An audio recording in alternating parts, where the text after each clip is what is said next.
네, 반갑습니다. 오늘 이틀째 신통일 한국 핵심 가치에 대해서 말씀을 드리게 되었습니다. 오늘의 준비된 말씀은 인생의 목적이 무엇인가에 대해서 같이 공부를 해보겠습니다. 19세기 초에 태어난 키엘 케고르는 인생이 어디서 왔으며 또 어떻게 살아야 되며 어디로 가는 것인가에 대해서 많은 고민을 하고 또 그 해답을 찾기 위해서 한 생애를 바쳤던 그런 철인입니다. 지금까지 많은 성현과 철인들이 이와 같이 인생의 목적이 무엇이며 또 어디를 향해서 가고 있는가에 대한 해법을 찾기 위해서 노력을 했지만은 모든 사람이 확답을 받지 못하고 있는 것이 오늘의 현실이다, 이렇게 말씀을 드릴 수가 있겠습니다. 그렇다면은 모든 존재는 존재 목적을 가지고 있습니다. 어떠한 존재라도 존재 목적이 없이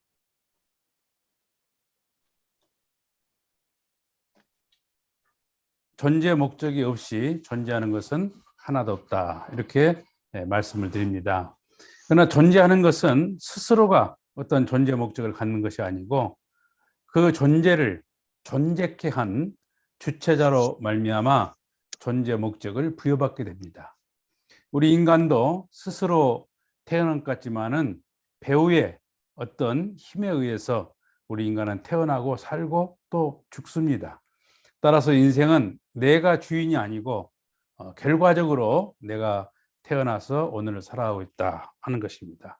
따라서 우리 인생의 목적은 우리 인간을 지으신, 우리 인간을 창조하신 하나님께서 어떠한 목적을 가지고 창조했는가. 하나님의 창조 목적을 모르고서는 인생의 목적을 설정할 수가 없다, 이렇게 말씀을 드립니다. 성경 말씀을 보게 되면은 하나님이 자기 형상, 곧 하나님의 형상대로 사람을 창조하시되 남자와 여자를 창조했다, 이렇게 말씀하십니다. 하나님은 하나님의 형상을 닮은 존재로 아담과 해와, 남성과 여성을 지으셨습니다. 소위 남자와 여자가 결혼해서 부부가 돼야만이 온전한 하나님의 모습을 구현했다, 이렇게 보겠습니다. 남자를 A라 하고 여자를 B라고 한다면은 두 사람이 결혼하게 되면 어떻게 되죠? 말씀을 만나네. 인생을 창조합니다. 그래서 그 사람을 우리는 C다, 이렇게 하나님의 형상을 닮은 존재로 아담과 하나님의 해와, 인간을 지으신 목적을 좀 더 구체적으로 이해하기 위해서는 하나님의 인간을 창조하신 그 범위를 말씀을 드려보겠습니다. 하나님께서는 어떤 존재를 사랑하고 또 그 존재를 통해서 가치를 실현하고 이루기를 원하셨습니다. 그러니까 대상이 필요했던 거죠. 아담과 해와는 하나님의 사랑의 대상이었습니다. 사랑의 대상이요, 사랑의 파트너였습니다. 그런 생각을 가지고 계셨는데 그런 구상만 가지고서는 하나님은 일시적인 순간적인 기쁨을 누릴 수는 있지만 영원한 기쁨은 없습니다. 그래서 아담과 해와를 당신의 생각을 실체로 전개해서 지은 것이 오늘날 우리가 인생을 이렇게 살아가고 있다, 이렇게 말씀드릴 수 있습니다.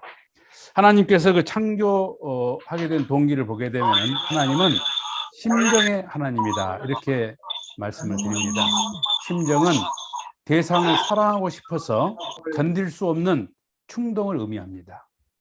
그러니까 심정이 유발되게 되면은 사랑할 수밖에 없어요. 그러니까 하나님은 심정의 본체가 되시는 분이기 때문에 우리를 사랑하기 위해서 지었다는 거예요.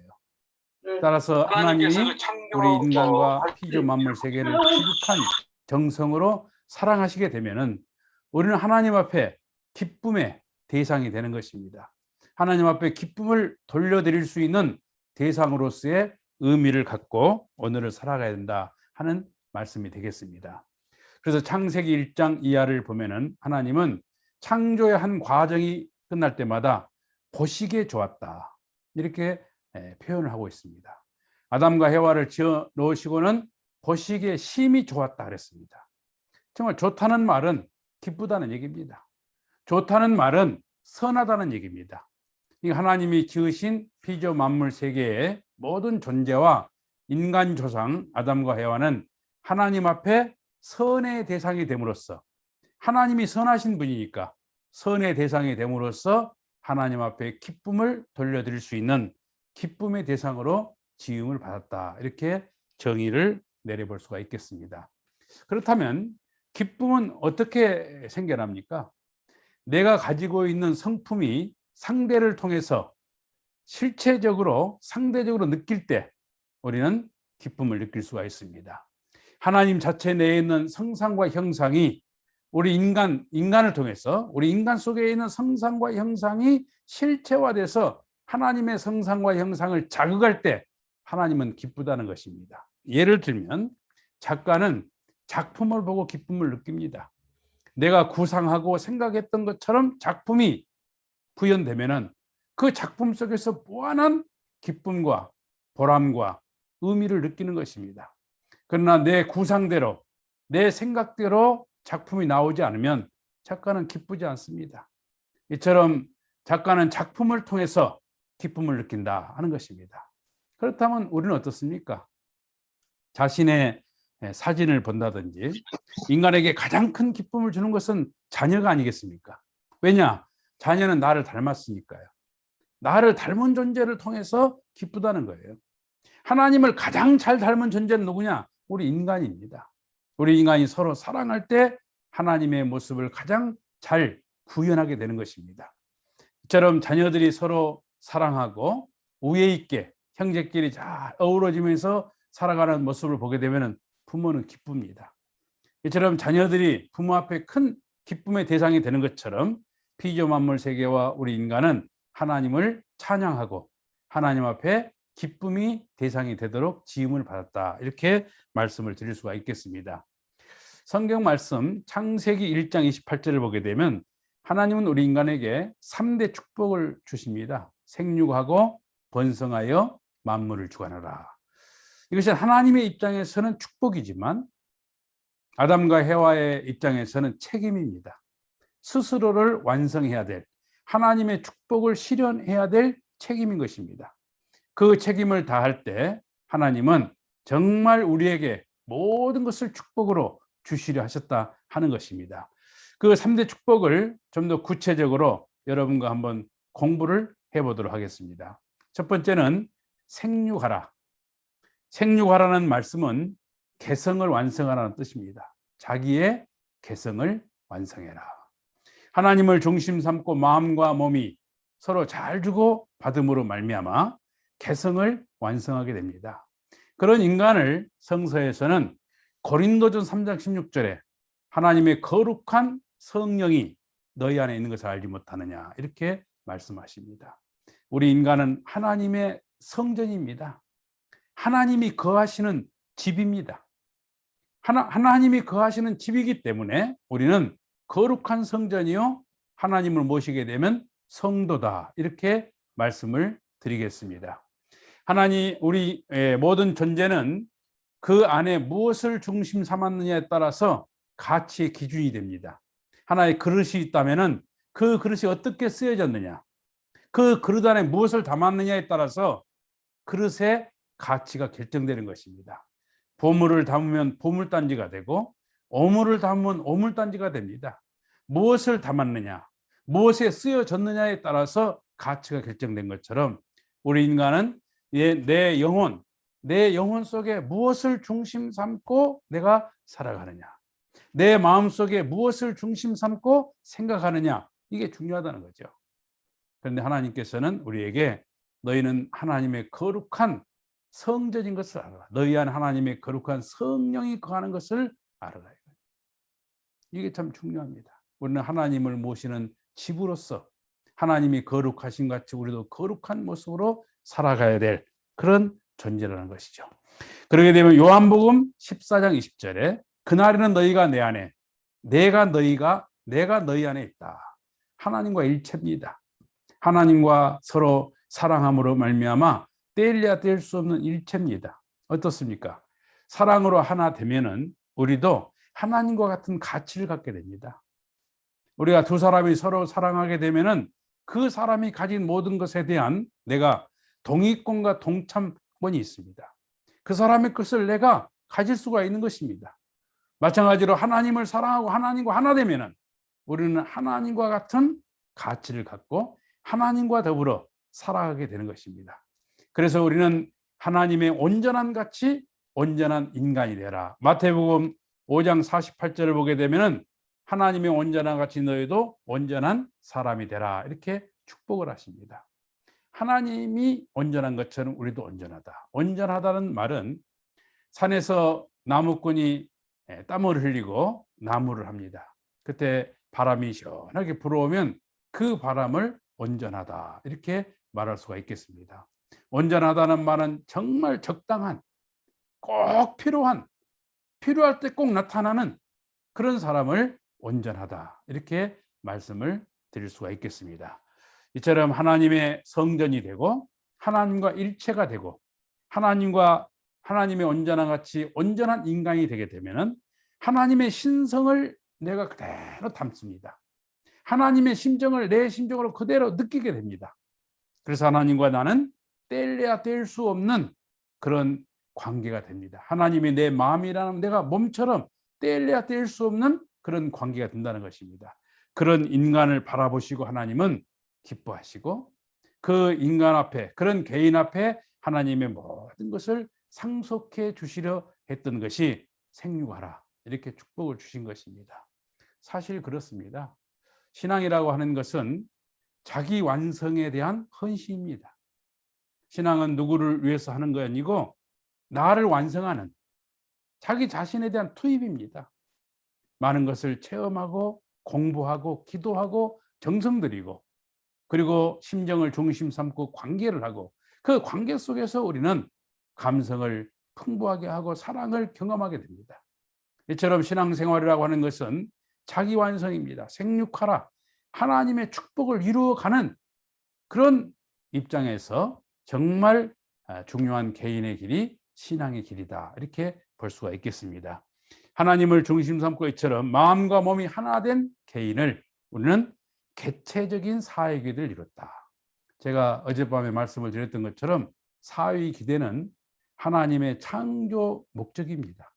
하나님이 피조 만물 세계와 인간을 창조하신 목적이 뭐냐? 사회 기대를 완성하기 위해서. 그래서 하나님을 중심 삼고 마음과 몸이 하나 된 개성체를 우리는 개체적인 사회 기대를 완성했다. 하나님이 완전히 운행하는 그런 개인이다. 이런 말씀입니다. 두 번째 축복은 번성하여 땅에 충만하라. 가정 완성입니다. 개인이 이렇게 성장을 하게 되면은 혼자서 남자가 성년이 됐는데 계속 혼자 산다.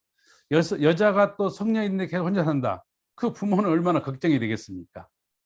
두 사람이 참 선남선녀로서 훌륭한 인품을 가지고 성장을 해가지고 결혼 정년기가 되면 결혼하라는 거예요.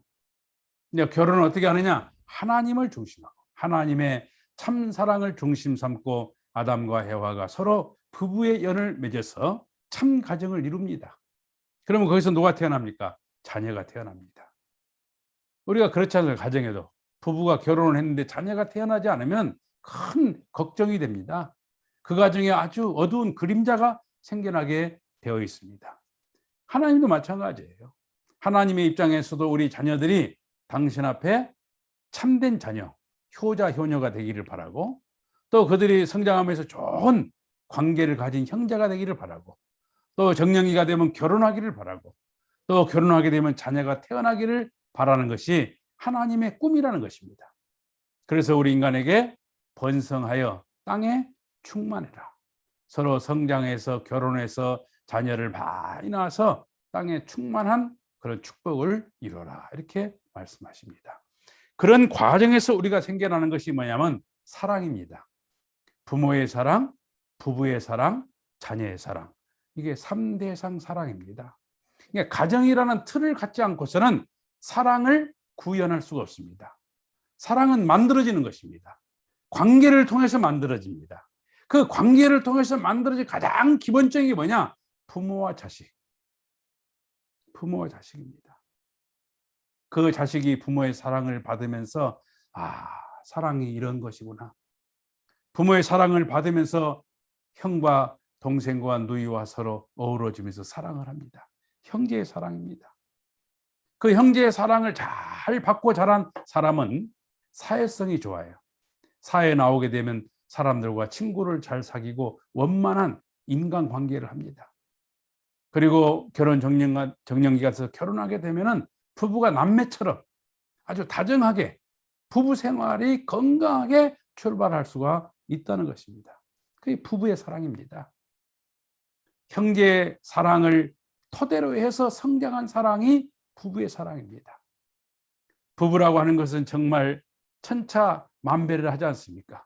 그래서 부부싸움은 간여하지 말라는 거 아니에요? 왜? 내가 할 수 없다는 거예요. 당사자가 아니고서는 그 이해할 수 없다는 거예요. 그런 많은 우여와 곡절을 경험하면서 사랑을 배웁니다.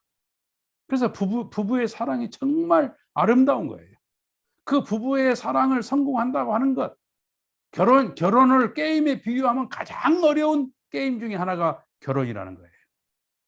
그 어려운 게임을, 정복되지 않는 게임을 도전하게 되면은 그 안에 정말 인생의 오묘한 뜻을, 정말 누구도 경험해보지 못하는 인생의 그 행로를 경험하고 체득하게 된다는 것입니다.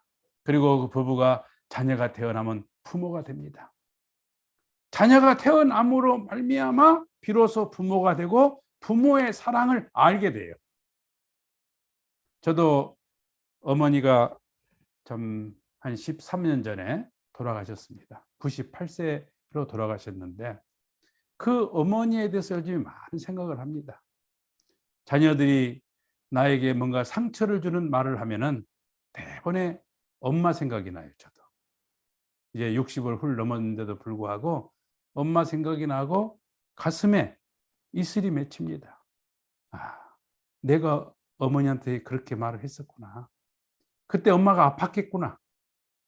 그러니까 자녀들이 나를 존경하고 사랑하고 따를 때도 부모 생각이 나고, 자녀들이 속썩이고 내 마음을 아프게 할 때도 부모 생각이 납니다.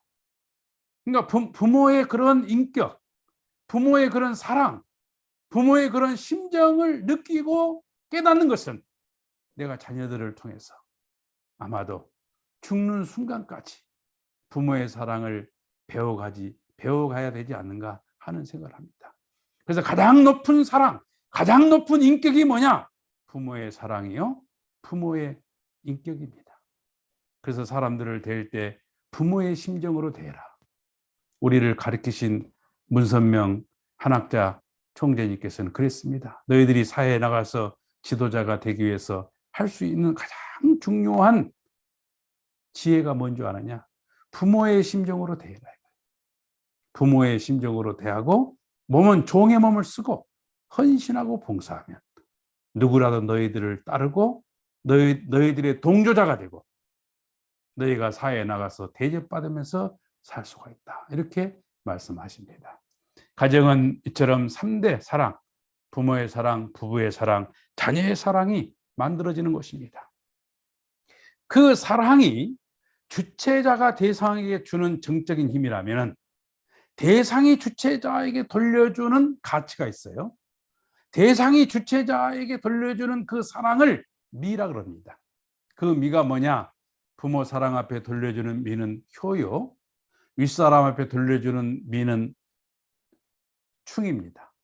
그리고 이성적인 관계에서 돌려주는 이런 가치는 열이가 되겠습니다. 열이 되겠습니다. 그래서 충효열. 그러니까 부모의 사랑, 부부의 사랑, 자녀의 사랑과 충과 효와 열은 가정에서 만들어집니다. 그러니까 가정에서 모든 것이 만들어져 가지고 사회로 펼쳐지는 거예요. 그리고 오래오래 살아도 서로 지루하지 않고 함께 할 수 있는 것, 그것이 부부 아니겠습니까? 부모와 자식은 하루 종일 한마디 안 해도 그냥 좋은 겁니다. 그게 뭐냐? 심정권입니다. 심정권이 형성되게 되면 하루 종일 있지만은 지루하지 않아요. 친구가 왔는데 2시간만 되면 왜 제가 안 가려고 하나? 이거 친구 간의 심정권이 없기 때문인 것입니다. 부모의 사랑, 부부의 사랑, 자녀의 사랑, 그리고 충과 효와 열, 그런 관계를 통해 가지고 심정권이 형성돼. 부모의 심정, 부부의 심정, 형제의 심정, 자녀의 심정, 이것을 심정권, 4대 심정권이다, 이렇게 말씀을 드립니다. 가정은 이처럼 사랑이 만들어지고, 사랑을 체득함으로 말미암아 인격이 만들어지고, 그리고 최고의 가치인 충과 효와 열이 만들어지고, 그리고 4대 심정권이 만들어지는 행복의 요람입니다. 이 인생을 살아가면서 우주의 가장 근본된 하나님이 만들어 주신 최소의 단위가 뭐냐? 가정이에요. 하나님이 만들어 주신 조직입니다. 하나님, 생육하고 번식하라. 그래서 하나님을 중심 삼고 남편과 아내가 하나 되어 자녀가 태어나게 되면 그 가정은 하나님을 그대로 닮은 가정이에요. 이것을 가정적인 사회기대다. 가정적인 사회기대를 이뤘다. 이렇게 말씀을 드릴 수 있습니다. 세 번째 축복은 만물을 주관하라 그랬습니다. 여기서 주관이라고 하는 것은 그 대상을 내 마음대로 하는 것이 아니고 하나님의 뜻을 중심 삼고 대상이 가지고 있는 가치를 발현시키는 것입니다. 소위 2000년 전 예수님께서는 어부였던 베드로를 제자로 삼았습니다. 그리고 그냥 고기를 잡는 어부일 뿐이었는데 그가 세계 모든 사람들을 하나님 앞으로 인도하는 성자가 되었습니다. 베드로를 주관한 거죠. 베드로가 가지고 있는 기질을 알았습니다. 베드로가 가지고 있는 그 큰 리더십을 알았습니다. 베드로가 가지고 있는 그 통 큰 배짱을 알았어요.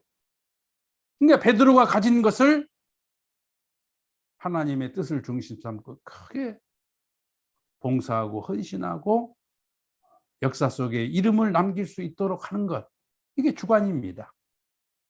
제자가 가지고 있는 소성, 제자가 가지고 있는 지성, 제자가 가지고 있는 여러 가지 기질을 알고 그가 갈 길을 제시하고 그가 잘 되도록 가이드하고 그가 정말 훌륭하게 사회에 나가서 자리 잡을 수 있도록 하는 것, 이게 주관입니다. 부모가 자식을 돌보는 것, 이게 주관이에요. 상대를 이용하는 것, 이거 주관 아닙니다. 그러니까 물질을 잘 알아야 돼요. 물질을 알지 못하고는 주관을 못합니다. 사람을 알아야 됩니다. 제자를 알아야 됩니다. 상대를 알아야 주관하는 거예요. 그래서 지식이 필요한 거 아니겠습니까? 그럼 알기만 하면 되겠습니까?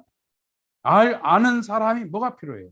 리더십이 필요하잖아요. 그래, 기술을 배우는 겁니다. 사람을 만나서 관계하는 기술을 배우는 겁니다. 물질을 어떻게 이용하는 기술을 배우는 겁니다. 그래서 기술 교육이 필요한 거고, 그러면 기술만 있으면 되겠습니까? 체력이 필요하잖아요. 건강이 따라주지 않고서는 리더십을 발휘할 수가 없습니다. 그래서 체육이 필요한 거예요. 인간으로 하여금 하나님의 3대 축복을 이룰 수 있는 능력자를 만들기 위해서 교육기관을 통해 가지고 지식을 가르치고 기술을 가르치고 체력을 증진시키는 것입니다. 이게 학교의 소위 3대 교육이 아니겠습니까? 그래서 우리 인간과 피조 만물 세계를 보게 되면 동질 동요소입니다.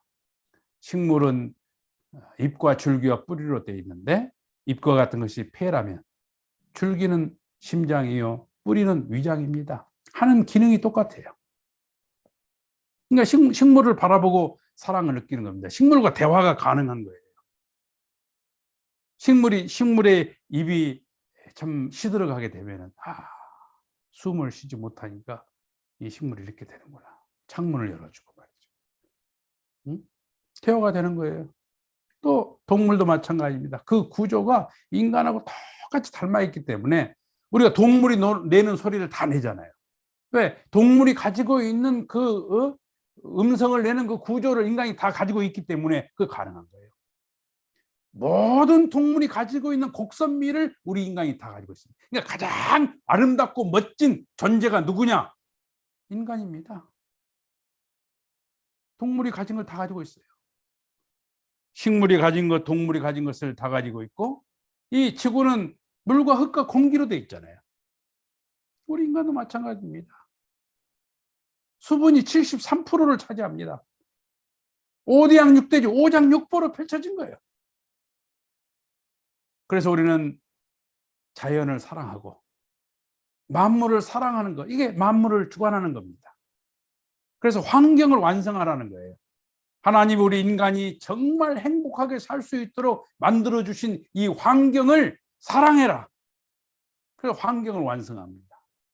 그래서 우리는 풍요로운 삶을 살 수 있도록 축복을 해 주셨는데, 하나님의 말씀처럼 하나님을 중심 삼고 인간이 완성을 해서 피조 만물 세계를 사랑하고 피조 만물 세계가 가지고 있는 가치를 다 드러내게 되면은 이상 세계가 돼요.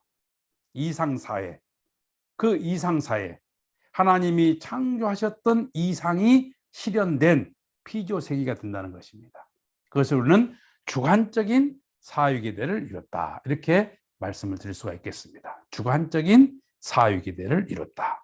그렇게 되면 하나님은 우리 인간과 자연이 서로 사랑하는 그 가운데 찾아오셔서 동하고 정하고 인간과 함께 웃고 피조 만물을 사랑하면서 피조 만물을 보고 아름다움을 느끼게 되면 하나님은 그래, 내가 너희들을 위해서 아름다운 저렇게 꽃을 지어줬지 않느냐, 하나님의 능력이 정말 대단하지, 이렇게 인간과 대화를 하면서 또 우리도 만물을 바라보며 참 하나님 이렇게 아름다운 꽃과 이렇게 계곡을 만들어 주시고 가을 되면 단풍이 들고 봄이 되면 꽃이 피고 하나님 어떻게 저의 마음을 다 아시고 이런 걸 준비하셨나요? 이렇게 하나님을 찬양하는 것입니다. 자연과 대화하는 거예요. 거기서 하나님의 무한한 사랑을 느끼는 겁니다. 그랬을 때 우리는 길을 걸으면서 자연을 바라보면서도 엄청난 신비함을 느끼며 즐거움을 느끼며 기쁨을 느끼면서 살아가게 돼 있다는 것입니다. 하나님의 제일 축복은 개체적인 사역이 돼요. 제2 축복은 가정적인 사역이 돼요. 제3 축복은 주관적인 사역이 됩니다. 이게 순서입니다. 이게 인생이 가야 될 정도입니다. 생육하고 번식하여 만물을 주관해라. 이게 정도라는 거예요. 근데 오늘을 살아가는 현대인들은 어떻습니까? 아주 중요시 여긴 것이 뭐냐? 물질입니다. 재산을 모으는 거예요. 재산이 있느냐 없느냐에 따라서 결혼할 수 있냐 없냐가 정해집니다. 가난한 사람은 결혼하기도 힘들다고 그래요. 왜? 가난한 사람에게 파트너가 마음에 안 들어 한다는 거예요. 그러니까 물질을 가진 자가 성공했다. 모든 것을 물질적 기준을 가지고 사람을 바라보는 그런 시대가 됐다는 것입니다. 그리고 결혼을 하면서도 정말 내 아내의 배경을 이용해 가지고 돈을 벌고 권력을 잡으려고 하는 사람이 참 많습니다. 그리고 이제 나이가 좀 들어서 제가 이런 강의를 많이 해보지만은 아주 잘 나갈 때는 강의 잘 안 들어요. 정년 퇴임하시고 나서 와서 좀 강의 좀 들으시죠 하면 듣습니다. 그러니까 나에게 60이 되고 70이 되게 되면 자기를 생각해요. 자기를. 사실은 젊어서 자기를 생각해야 되는데. 그러니까 개체적인 사회, 개성을 완성하라는 문제를 마지막에 생각한다는 거예요. 젊어서. 인생을 출발하려고 하는 그때에 우리는 개성을 완성하기 위해서 많은 걸 준비해야 됩니다. 스승을 만나야 되고 선배를 만나야 되고 나를 이끌어주는 사람을 만나야 돼요. 하나님과 더 가까우신 아벨을 만나야 돼요. 그래서 뜻을 중심 삼고 결혼해야 돼요. 조건을 중심 삼고 결혼하면 그 조건이 사라지면 살아가야 될 의미가 없는 것입니다. 결혼은 엄청난 의미가 있는 거예요. 그 의미를 가지고 결혼해야 된다는 거예요. 제가 말씀드렸죠? 사랑이 만들어지고 인격이 만들어지고 심정권이 만들어진다. 그런 어떤 시련과 고통이 와도 어떤 문제가 생겨도 어떤 환경이 찾아온다 할지라도 변할 수 없는 가치관을 중심 삼고 그 가치관이 공유돼서 축복을 받아야 돼. 그래서 서로 행복하게 살면 물질은 그림자에 불과합니다. 행복하게 사는 사람 앞에 가난이 그렇게 중요한 거 아니에요. 서로를 위해서 헌신하고 노력하니까 돈이 벌리게 돼 있어요. 부자가 되게 돼 있어요. 그래서 공자님께서도 수신제가 피고 지국평천하다. 수신, 자기 몸과 마음을 갈고 닦고 가정을 잘 관리하고 그 다음에 정치하라는 거예요. 수신제가 지국평천하다. 소크라테스도 그랬지 않습니까? Know yourself. 너 자신을 알라. 너희들이 국가 이상을 얘기하고 어떤 나라를 만들 것인가 이렇게 아고라를 중심 삼고 철학자들이 많은 이상 국가론을 중심으로 토론을 하고 있을 때 소크라테스가 깨달아서 바위에 올라 큰 소리로 일러 가라사대 Know yourself. 너 자신이 중요하다. 국가보다 더 중요한 게 뭐냐면 너 자신이 어떠한 존재인가를 깨달아라. 정치를 하는 사람들에게 그렇게 말한 겁니다. 자기 자신을 알아라. 문선명 선생님께서는 그랬습니다. 천주를 주관하기 전에 자아를 주관하라. 천하의 모든 것을 갖고 싶으면 자기의 감정과 자기의 욕망을 조절할 수 있는, 컨트롤할 수 있는 그런 사람이 되는 거예요.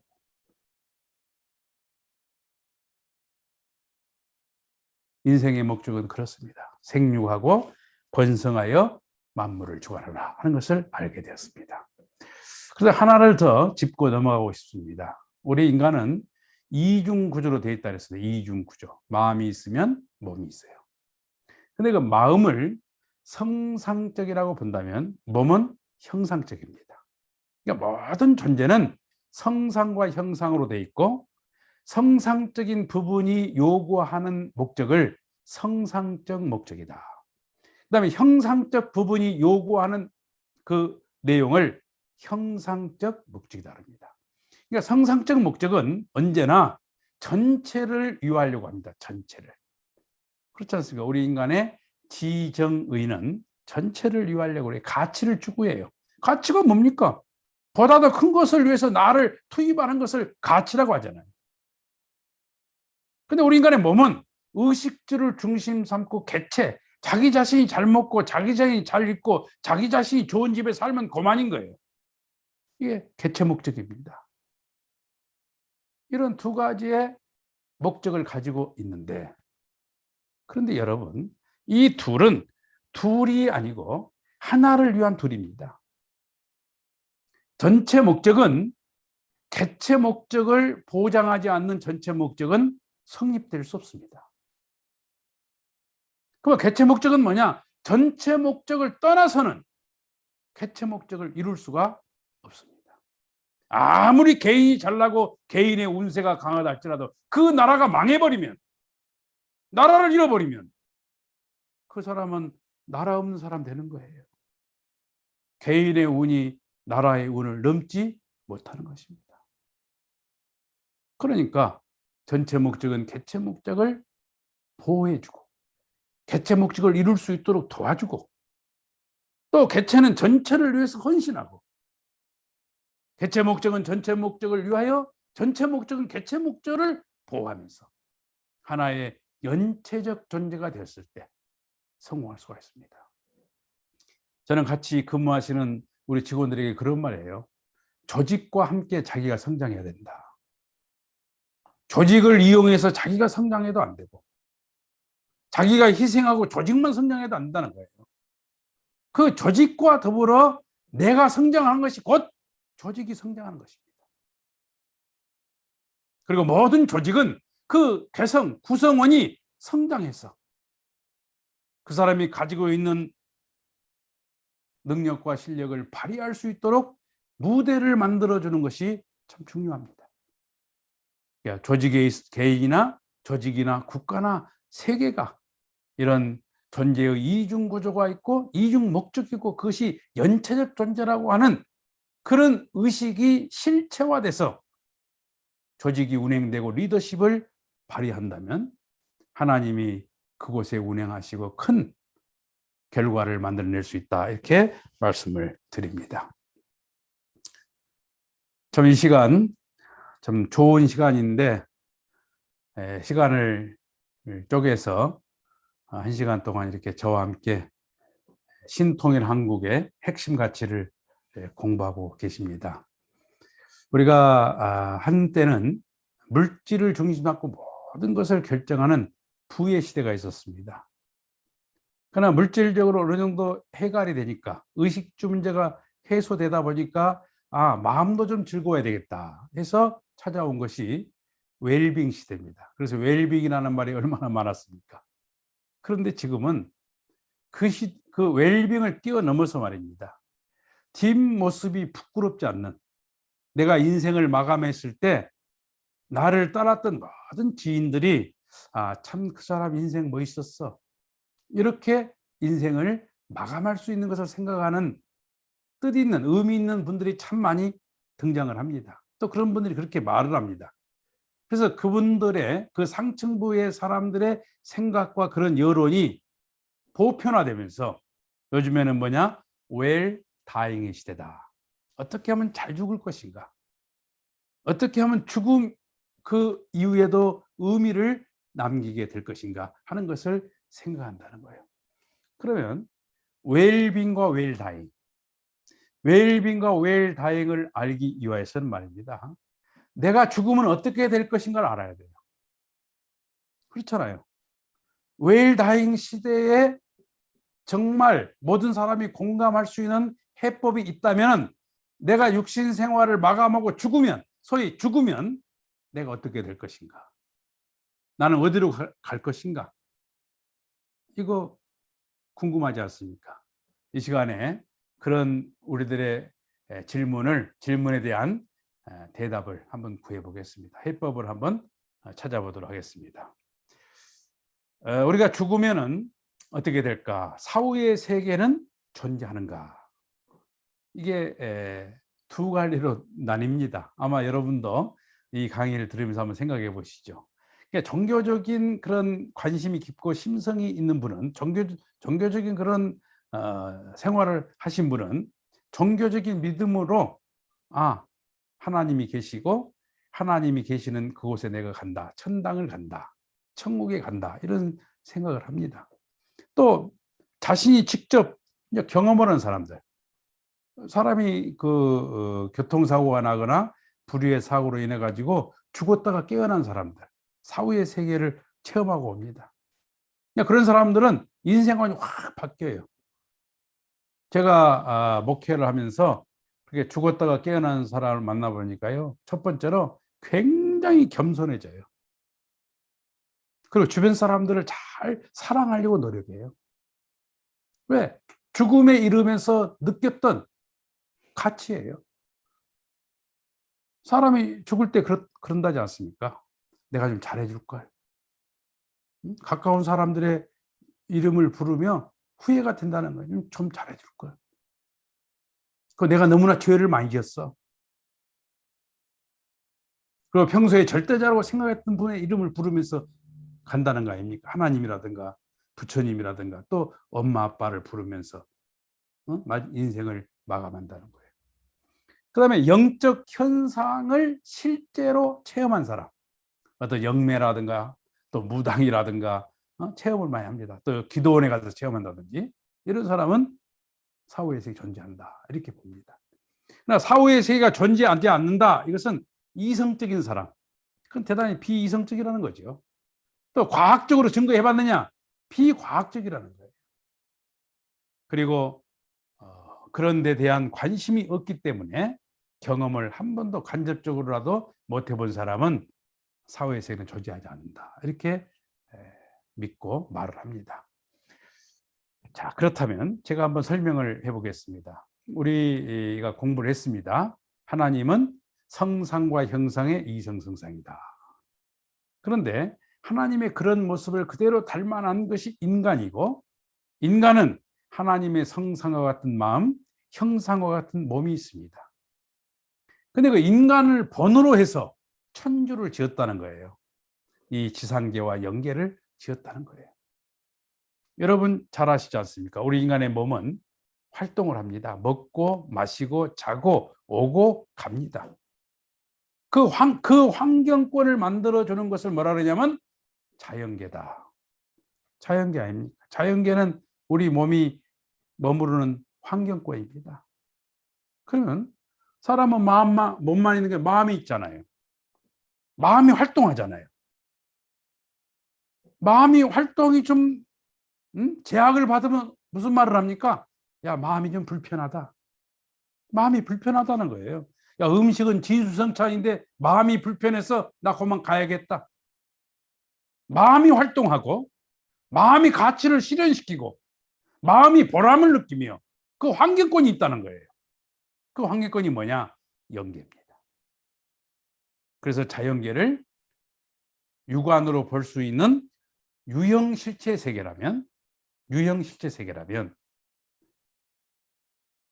영계를 우리 마음이 뛰어노는 그 영계를 무형실체 세계다. 볼 수는 없지만 실체로 존재한다. 이게 굉장히 중요한 명제입니다. 무형실체 세계에 있다는 거예요. 그렇다면 자연계, 유형실체 세계는 우리 인간의 육적 오감을 가지고 만져보고 냄새 맡고 시각으로 알 수 있다는 거예요. 아, 존재하는구나. 존재를 인식한다는 거예요. 그런데 영계가 있고 무형실체 세계가 반드시 존재하지만 왜 못 느끼느냐? 영적 오관이 둔화됐다는 것입니다. 그러니까 영적 오관이 민감해진 사람은 음성을 듣습니다. 느낌을 갖습니다. 아, 좋은 느낌과 나쁜 느낌. 이게 예민합니다. 그 사람의 느낌대로 살면은 잘 되는 거예요.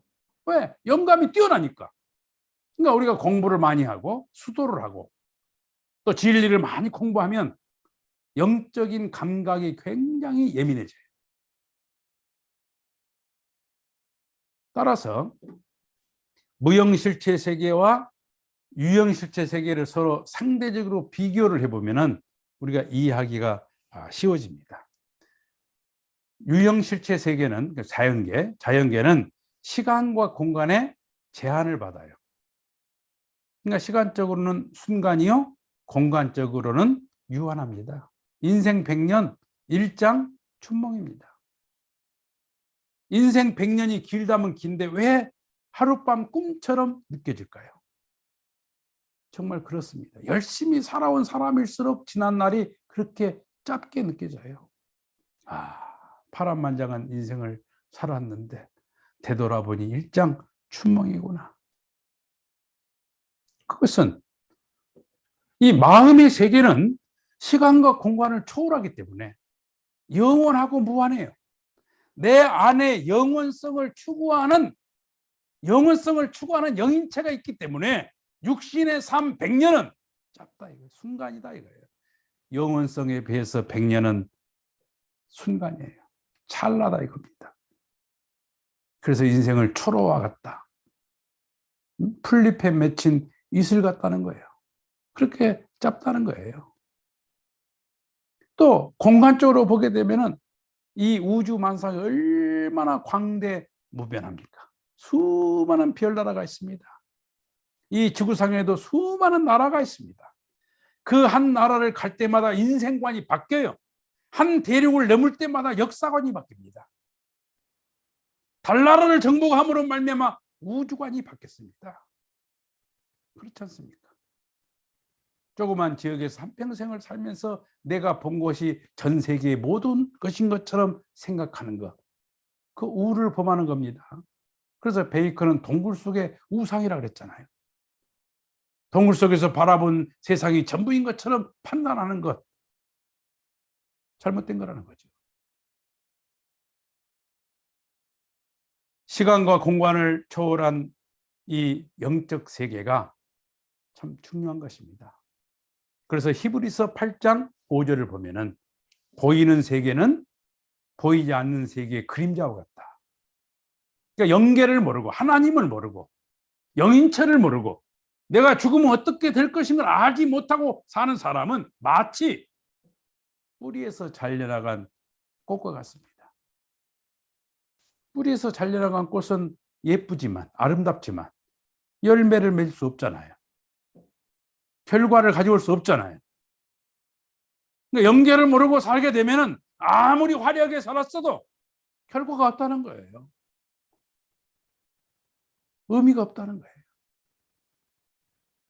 그래서 영계에 우리가 육신을 벗고 가는 그 세계를 알고 그 세계에다가 뿌리를 두고 살아가는 사람이 가장 지혜로운 사람입니다. 성경에서 그렇게 말을 합니다. 창세기 2장 7절을 보니까 하나님께서는 인간을 창조하시고 생기를 그 코에 불어넣으시니 사람이 생명이 됐다. 전도서 12장 7절을 보게 되면 흙은 여전히 땅으로 돌아가고 신은 그 주신 하나님께로 돌아가기 전에 기억하라. 육의 몸이 있은즉 또한 신령한 몸이 있다는 거예요. 이 화면에 나와 있는 것처럼 사람이 죽으면 영혼이 벌떡 일어나서 떠납니다. 그 생명줄이 끊어지면 다시는 못 돌아오는 겁니다. 한번 그런 사진을 여러분에게 보이도록 하겠습니다. 우리가 무형세계와 영인체에 대한 증거는 참 많습니다. 영적 현상이라든가 심령과학이라든가 근사체험을 통해 가지고 영계가 있다, 죽음 이후의 세계가 있다는 것이 심리과학, 심령과학에 의해서 현재 굉장히 많은 사람에게, 지성인들에게 보편적으로 인식되고 있다, 이렇게 말씀을 드립니다. 특히 스웨덴 보리의 영계체험에 대한 천국과 지옥이라는 책을 보게 되면은 영계가 굉장히 구체적이에요. 지옥이 있고 중간 영계가 있고 천국이 있는데 지옥이나 천국은 3단계로 되어 있습니다. 지옥도 아주 구체적이에요.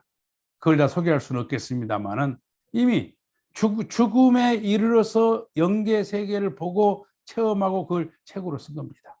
과학자예요. 의사입니다. 영계가 있다는 거죠. 망자의 육체입니다. 사람이 죽고 이렇게 누워 있죠. 그 누운 육체 속에서 숨이 딱 끝나는 순간, 육신의 생명이 끝나는 순간 영인체는 이렇게 뜹니다. 그리고 이렇게 걸어서 가기 위해서 일어서요. 그 마지막에 이 생명줄이 끊어지면서 삶을, 죽은 당사자는 죽는 순간에는 고통을 못 느낍니다. 그런데 그 영인체가 다시 육신의 생명을 회복하니까 영인체가 다시 들어오는 거예요. 그러니까 육신이 살아있으면 영인체가 들어오고 육신이 죽으면 영인체가 떠나는 것입니다. 이처럼 산자의 것이에요. 살아있는 사람의 것이다 이거예요. 모든 것이. 내가 죽어버리면 모든 끝나는 거예요. 살아있을 때 우리가 잘해야 된다 하는 것을 느끼게 됩니다. 그래서 마음을 모르면 인격을 알 수 없고 하나님을 모르면 인생을 알 수 없는 것처럼 무형세계, 소위 영계를 모르면 이 지상세계에서 어떻게 살아야 되고 무엇을 해야 될 것이며 알 수가 없다는, 지혜가 없다는 거예요. 영계를 모르고 지상계의 지식을 알 수가 없다는 거예요. 모든 지식의 근본은 뭐냐? 하나님이에요. 모든 지식과 지혜의 근본이 뭐냐? 하나님을 중심한 무형 세계를 아는 겁니다. 그 세계를 알아야 가장 지혜롭고 의미 있게 한 생애를 살아갈 수가 있지 않겠습니까? 그렇다면 이 지상계에 있는 우리 인간은 어떠한 가치를 가지고 있고 어떠한 위치를 겸하고 있는가 하는 것입니다. 하나님이 피조 만물 세계 우리 인간을 지으셨는데요. 피조 만물 세계는 크게 둘로 나뉩니다. 하나는 물질로 되어 있는 유형 실체 세계예요. 또 영적으로 되어 있는 무형 실체 세계입니다. 그러니까 유형 실체 세계와 무형 실체 세계는 전혀 질적으로 볼 때 별개의 것이에요. 별개의 것입니다. 그런데 우리 인간 속에 물질로 되어 있는 이 육신 속에 영적 요소가 있다는 거예요. 이게 기적 같은 일입니다. 마음이 있잖아요. 마음. 영감이 있잖아요. 그러니까 몸과 마음이 하나 되면 하나님이 지어놓으신 영계와 육계가 하나 됩니다. 몸과 마음이 하나 되면 뜻을 중심 삼고 진리를 중심 삼고 깨달아 몸과 마음이 하나 되면 무형실체 세계와 유형실체 세계가 하나가 돼요.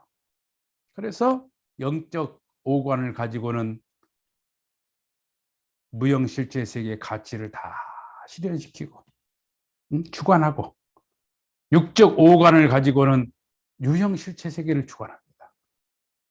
그러니까 영과 육을 가지고 있는 우리 인간이 하나님이 지어놓으신 피조 만물 세계를 주관함으로써 하나님이 애초에 생각하셨던 그 가치를 이 지구상에, 이 우주 만상에 다 재현시킨다는 겁니다. 실현시킨다는 것입니다. 그래서 피조 세계에 있어서 인간의 위치는 주관주다. 하나님을 대신해서 주관하는 주관자다 이겁니다. 두 번째로는 피조 세계의 화동의 중심이요 중간 매개체입니다. 제가 말씀을 드렸죠. 영과 영적인 요소를 가진 무형실체 세계와 물질을 중심 삼은 육적인 요소를 가진 유형실체 세계가 서로 별개의 것인데, 영인체와 육신이 완전히 하나가 되면 무형실체 세계와 유형실체 세계는 화동을 하게 돼요. 동하고 정한다. 서로 상대적 관계를 가지고 일체 불가분의 관계를 갖는데, 그 일체 불가분의 관계를 갖는 중심 역할이 누구냐? 인간이라는 거예요. 그래서 하나님의 창조의 완성은 인간 완성입니다. 자기 완성이에요. 세 번째는 뭐냐? 우리 인간의 육신을 펼쳐놓은 것이 이 지구입니다. 유형실체 세계입니다. 그리고 마음을 영인체라고 합니다. 우리 인간의 영인체를 펼쳐놓은 것이 뭐냐? 영계고 무형실체 세계입니다. 그러니까 우리 인간은 영인체와 육신을 같이 가지고 있기 때문에 이 천주를, 하늘과 땅을 축소해 놓은 존재예요. 축소해 놓은. 그러니까 내가 누구냐면 소우주입니다. 우리 인간의 가치가 빈손으로 왔다가 빈손으로 가는 그런 허접한 인생이 아닙니다. 하나님을 대신해서 천주를 주관하고, 하나님을 중심으로 천주의 화동의 중심이요, 중간 매개체요, 그리고 하늘과 땅을 축소해 놓은 축소체요. 하나님으로부터 모든 권한을 부여받은 존엄한 존재입니다. 존엄한 존재예요. 그래서 사람을 귀하게 여기고 사람을 존경하고 사람을 사랑해야 됩니다. 인간의 가치는 돈으로 환산할 수 없어요. 물질로 환산할 수 없어요. 어떤 권력을 주고 바꿀 수 없어요. 내 인격은 하나님이 주신 거예요. 내가 곧 천주의 주인이에요.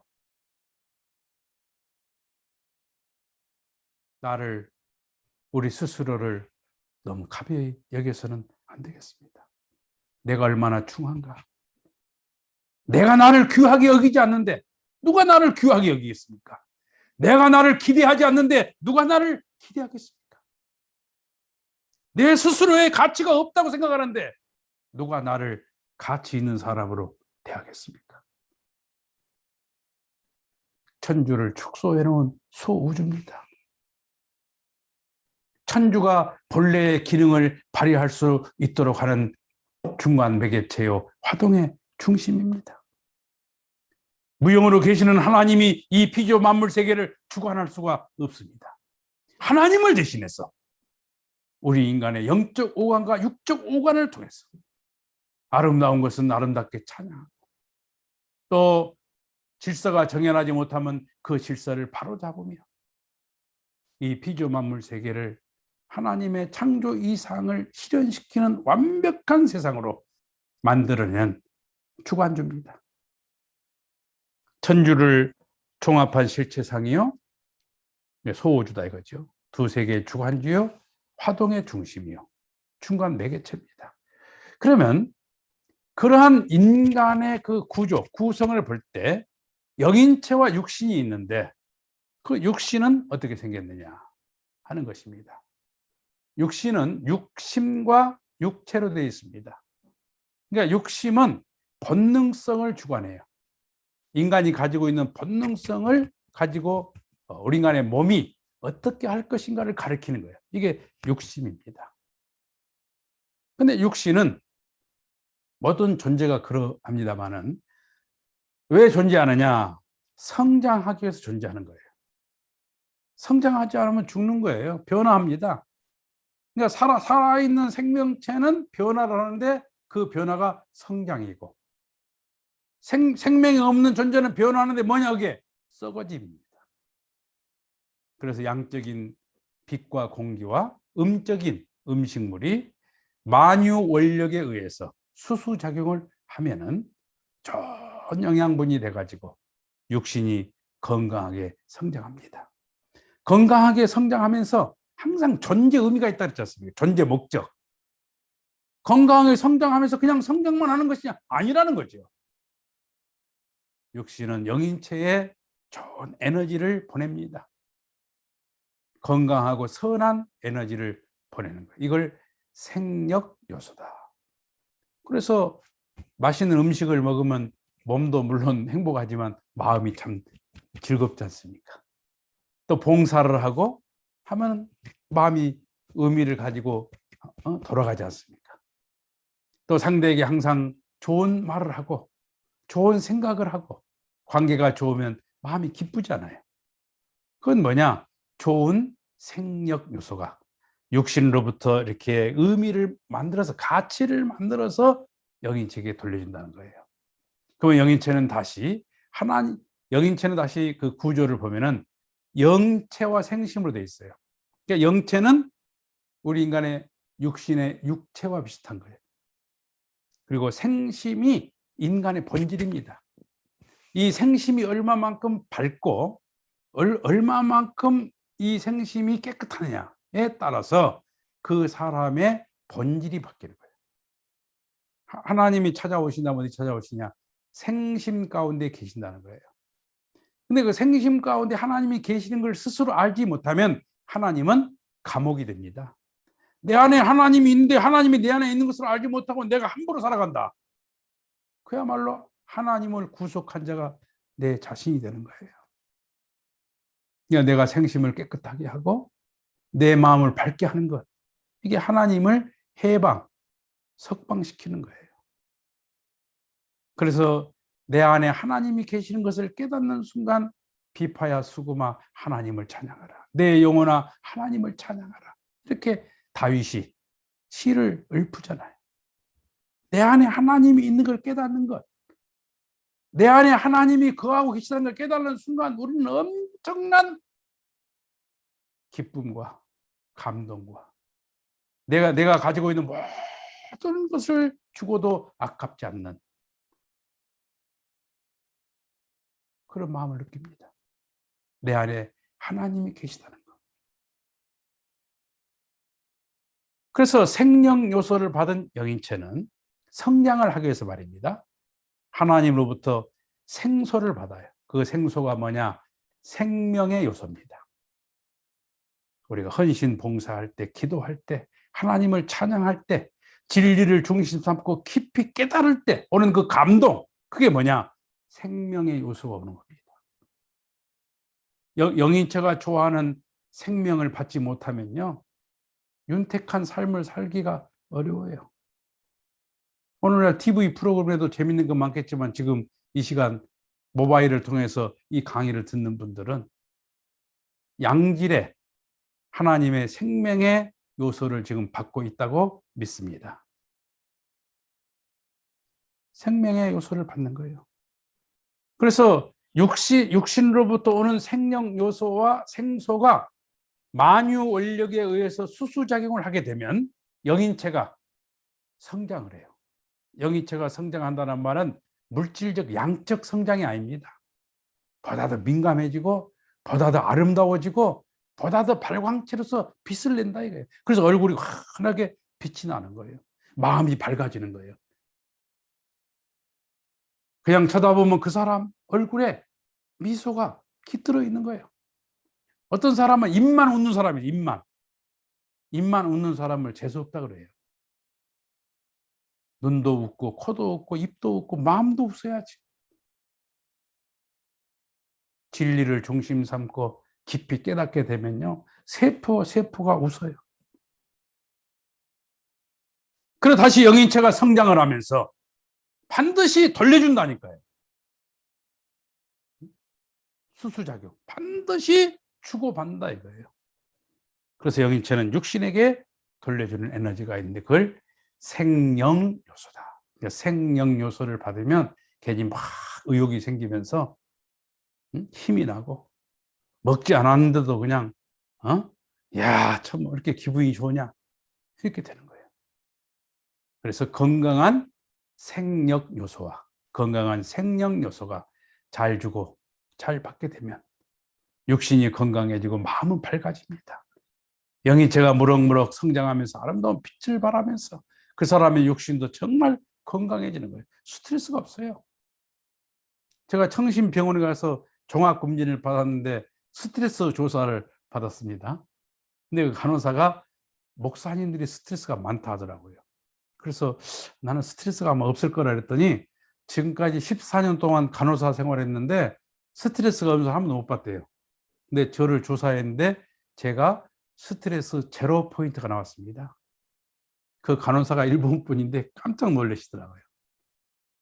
하나님의 말씀을 중심 삼고 살면 환경이 어려워도 그 어려운 환경에 대한 의미를 만들어냅니다. 그 의미로 받아들인다 이거예요. 아, 이런 의미가 있겠구나. 내가 오늘 하나 깨달았구나. 여기서 스트레스가 사라지는 거예요. 그러니까 건강한 생명 요소를 받고, 그리고 영인체가 성장을 하면서 건강한 영인체가 돼가지고 건강한 생명 요소를 육신에게 돌려주는 생활을 해야 됩니다. 그러기 위해서는 우리가 봉사 중에 봉사가 뭐냐면 자기 긍정적 예언입니다. 빌 게이츠가 그랬다잖아요. 매일 아침 거울을 보고 너는 할 수 있어. 오늘은 행운이 있을 거야. 하루도 빼지 않고 자기를 향한 자기 충족적 예언을 했답니다. 그래서 오늘날 빌 게이츠가 있다. 그렇게 말을 합니다. 물은 답을 알고 있다. 여러분 잘 아시지 않습니까? 물을 칭찬하면은 육각수가 되고, 물에게 욕설을 하거나 나쁜 부정적인 얘기를 하게 되면 물의 육각수가 망가집니다. 이처럼 물은 답을 알고 있다. 우리 인간의 73%가 수분이니까 좋은 말을 듣고 좋은 말을 하면 내 몸속에 있는 수분이 생명력이 강화돼요. 그래서 서로에게 사랑한다는 말을 많이 하시기 바랍니다. 만약에 가정에서 부부가 같이 지금 이 강의를 듣고 있다면 남편이 먼저 아내에게 사랑한다 이렇게 말해 주십시오. 또 남편에게 사랑한다는 말을 들으신 사모님들은 나는 처음부터 당신을 사랑했다고 얘기해 주십시오. 그렇지 않습니까? 남자는 나를 믿어준 사람을 위해서 생명을 걸고, 여자는 나를 사랑해주는 사람을 위해서 생명을 겁니다. 남편을 향해서는 믿음과 신뢰를 주고, 아내를 향해서는 사랑과 그 사람이 얼마나 마음이 아프고 쓸쓸하고 외로운 생애를 살아왔는가를 알아주는 순간 남편과 아내는 더 잘 주고 잘 받는 관계가 되고, 영인체와 육신이 정말 건강하게 성장을 하면서 우리가 어려움 가운데 있지만 뭔가 그 어려움 속에서 의미로서 답을 찾을 수가 있다 하는 말씀이 되겠습니다. 영인체와 육신과의 관계를 다시 한번 정리해 본다면, 영인체가 육신을 터로해서 성장하기 때문에 비교를 한단 말이에요. 비유를. 우리 인간의 육신이 나무라면 영인체는 열매입니다. 그래서 육신을 터로해서 성장해요. 나무가 없이는 열매가 성장할 수 없잖아요. 열매가 결실할 수 없잖아요. 육신을 터로해서 하나님의 말씀을 먹고 성장하는 거예요. 그래서 소생기만큼 성장한 영인체를 영형체, 영이 형체를 가졌다 이겁니다. 그러면 영형체급 영인체를 이룬 사람의 생활 습관은 뭐냐? 법도와 질서를 잘 지키고 약속을 잘 지킵니다. 그러니까 이런 사람하고 있으면 젠틀해요. 편해요. 왜? 질서적이에요. 법을 잘 지켜요. 자기가 한 말에 책임을 집니다. 책임성이 강해요. 우리가 그러지 않습니까? 책임성이 강하냐, 책임성이 없느냐, 이걸 가지고 성숙한 사람이냐, 미숙한 사람이냐를 결정하잖아요. 성숙한 사람은 책임의식이 강해요. 미숙한 사람은 항상 핑계를 댑니다. 누구 때문에 그랬다 얘기합니다. 뭔가 핑계거리를 찾는 사람, 미숙한 사람입니다. 그리고 육신을 토대로 해서 장성기만큼 성장한 영인체를 생명체다. 그러니까 생명체급 영인체를 이룬 사람은 인격적으로 그 사람의 삶을 들여다보면 상대방의 사정을 잘 이렇게 받아줍니다. 아, 네 사정이 딱하구나. 나도 옛날 어려울 때 그런 일이 있었지. 사정을 들어줘요. 사정이 통하니까 대화가 되는 거예요. 서로 사정이 같은 사람끼리 통하잖아요. 야, 네 얘기를 듣고 보니까 참, 응? 너한테 지금 내 이 마음을 털어놓는 것은 나도 그런 사정이 있어. 사정이 있다. 그 다음에 육신을 토로해서 완성한 영인체는 생영체급 영인체다. 그럼 생영체급 영인체를 이룬 그 사람의 생활 법도는 어떨까요? 심정적이에요. 심정적이다. 상대방의 사정을 알면 눈물이 나와요. 네 사정이 곧 내 사정이다. 응? 내가 큰 고통을 느끼면 내 고통 속에 하나님이 울고 계시는 걸 압니다. 그 극도의 외로움 속에서 하나님이 나를 찾아왔을 때, 내가 하나님 외면했을 때 하나님 외로우셨겠구나. 그거 압니다. 내 자식이 속상하게 할 때 내 엄마가 힘들었겠구나. 압니다. 심정적인 관계를 가진 사람은 말이 필요 없는 거예요. 말이 필요 없는 거예요. 네 사정이자 내 사정이에요. 안다 이거예요. 그런 심정권을 이룬, 서로 심정을 체휼하면서 심정권 속에 사는 사람끼리 있으면 시간 가는 줄 모르게 서로를 위해 주려고 하고 서로의 가치를 존경하고 인정하고, 그 천국생활 아닙니까? 내 육신의 생활은 마치 비디오 테이프처럼 말입니다. 영인체에 다 기록돼요. 나쁜 것이 기록되어 있는 것을 두려워하지는 마세요. 지금부터 착한 일을 하면 나쁜 건 지워집니다. 내 영인체가 어떻게 되었느냐에 따라서 내가 육신을 벗으면 내 갈 곳은 내가 정하는 거예요. 하나님 정하지 않으세요. 영인체가 영계에 가서 낙원에 갈 건가 천국에 갈 것인가는 스스로가 정한다 이겁니다. 이 지상에서 많은 걸 경험해야 됩니다. 감성 배양은 육신을 쓰고 있을 때 가능해요. 여행을 많이 해야 되고 사랑을 많이 해야 됩니다. 또 사랑을 많이 받아야 됩니다. 즐거운 일도 많이 만들어야 됩니다. 교회가 즐거워야 돼요.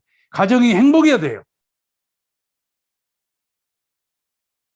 그래서 감정은 여러분, 낙엽은 쌓이지만 감정은 안 쌓여요. 감정은 마치 이렇게 그 백수, 이백수 되듯이 이렇게 감정이 만들어집니다. 예민해집니다. 그래서 감성의 경험이 많은 사람은 한마디만 들어도 그 사람의 사정과 심정을 금방 캐치하는 거예요. 민감한 사람이, 정에 민감한 사람이 되는 거죠. 마지막 결론입니다. 우리 인간은 어머니 복 중에서 10개월, 그리고 이 지상에서 100년, 그리고 육신을 벗으면 영계에 가서 영원히 살게 돼 있습니다. 이게 원리입니다. 어머니 복중에서는 물속이니까 배꼽으로 숨을 쉬잖아요. 모태가 있고 그 탯줄을 중심 삼고 숨을 쉽니다. 그 안에서 코로 숨을 쉴 수 있는 기능을 다 만들고 이 지상에 나와서 살 수 있는 손과 발과 오장육부와 세포를 다 만듭니다. 그거 못 만들면 지상에 나와서 못 살아요. 그게 인생 행로입니다. 이 지상의 100년은 뭐냐? 이 지상의 삶은 공기로 꽉 차 있는 환경이에요. 그 공기로 꽉 차 있는 환경 속에서 우리가 만드는 게 뭐냐? 뭐 때문에 죽고 사느냐? 사랑 때문에 죽고 삽니다. 그렇잖아요. 사랑 때문에 죽고 사랑 때문에 삽니다. 왜? 육신을 벗고 가는 그 세계가 사랑으로 숨쉬는 세계예요. 그래서 사랑의 기관을 튼튼하게 하기 위해서 유행가 가사를 보게 되면 가장 많은 게 사랑이잖아요. 사랑이 그렇게 흔하지만 그렇게 좋은 것이고 사랑을 빼고는 말할 수가 없다 이거예요. 왜냐? 우리가 가야 될 세계가 사랑의 세계입니다. 어머니 복중에서 10개월 동안 이렇게 태어나게 되면 그 태어날 때 보면 말입니다. 어머니의 자궁을 완전히 부시고 태어납니다. 옥살박살. 어머니 자궁이 부셔져 버려요. 골반이 늘어나면서 말입니다. 엄청난 고통을 경험하는 거예요. 그 자궁을 그렇게 열지 못하면 못 태어납니다.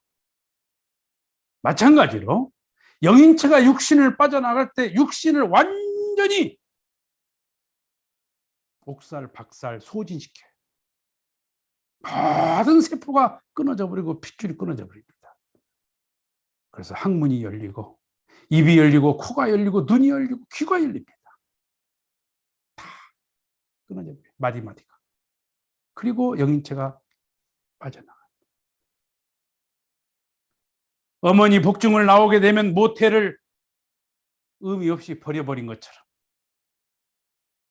100년 동안 영인체를 성장시키기 위해서 수고한 그 육신은 어떻습니까?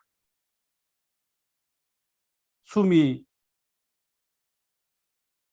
살아있을 때는 어머니 아버지 부르지만 육신의 생이 딱 끝나는 순간 애들이 무서워합니다. 가깝게 가는 거 원치 않아요. 그래 땅속으로 가는 거예요. 아침 저녁으로 얼굴에 화장을 하고 코를 세우고 그렇게 아름답게 가꾸고 애지중지했지만은 영인체가 빠져나가면 육신의 존재 의미가 끝났다. 사명이 끝났다 이겁니다.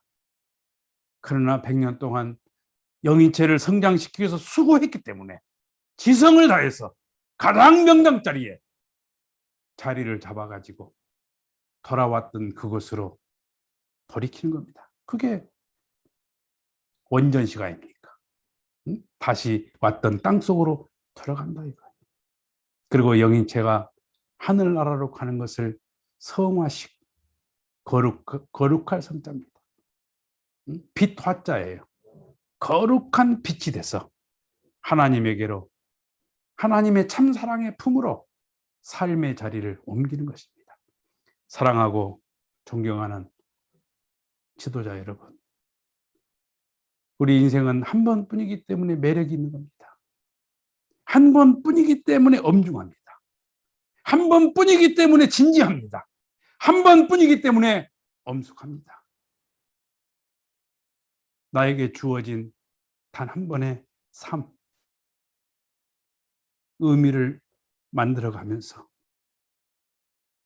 그 의미 속에 내가 웃고 행복을 느낄 수 있는 그런 삶을 살아가야 되지 않겠습니까? 오늘 우리는 내 인생의 목적에 대해서 생각하고 내가 이 세상을 어떻게 살 것이며 어디를 향해서 가고 있는가에 대해서 스스로에게 질문하고 또 스스로가 답을 해보는 귀한 시간을 가졌습니다. 지금까지 제 강의를 들어주신 여러분 감사합니다. 수고했습니다.